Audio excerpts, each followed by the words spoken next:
Welcome to మన tinkering shop అన్న. ఇదేమో నాచుకుంట ఏరియా అనమాట అన్న.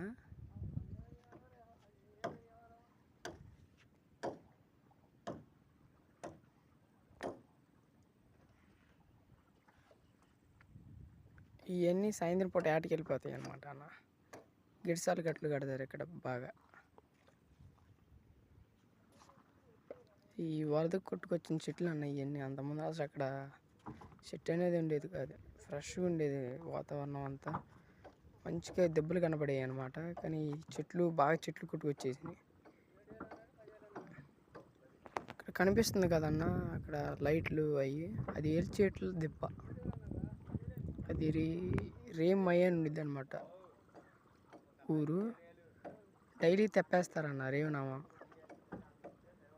అటు నుంచి ఇటు నాచుకుంటూ రావడానికి నాగలంక సర్కిల్కి వెళ్ళడం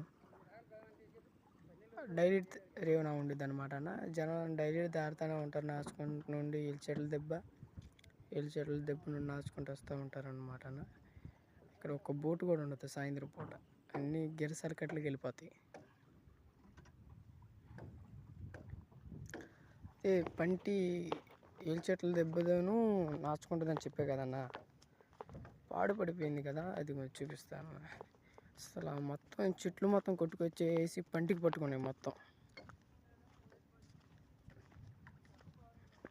సో ఇటు ఈ లొకేషన్లో అన్న చెట్టు అనేది కనబడేది కాదు. మొత్తం వరదకి చెత్త అంతా కొట్టుకొచ్చేసి పంటికి పట్టుకుంది. సో ఇక్కడ బురద అనేది ఉండేది కదా అనమాట.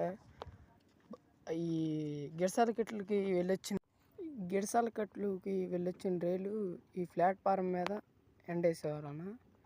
అయితే ఇదంతా బురదతో నిండిపోయిందని అవతల ఇంకో ప్లాట్ఫారం ఉందన్నమాట, దాని మీద ఎండేస్తున్నారు. ఇదంతా బురద ఉందన్న, కడుగుతారంట. ఇదిగా నా పంటి మొత్తం ఏం లేదు, మొత్తం చిదిలం అయిపోయింది అనమాట. ఓన్లీ ఐరన్ వరకే ఉంది. అసలు ఇక్కడ చెట్టు అనేది లేదన్న. అసలు కాలేస్తే దిగిపోతుంది బురద. ఇదంతా బురద, కింద దిగి తక్కువ లేదు.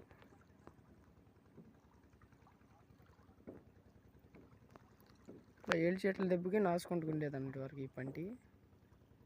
అయితే ఒకసారి నాసుకుంటే అది ఎదురుముండి పంటిను, ఎదురుముండి ఏటు మగ పంట ఉంది కదన్న టేపు, ఆ పంటి ఒకసారి రిపేర్ వచ్చి అయితే ఈ పంటి లేదనమాట స్పేర్.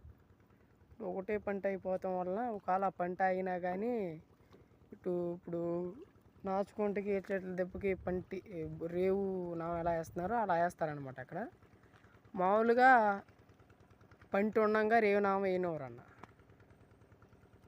పంట లేకపోతేనే రేవునామ వేయిస్తారు.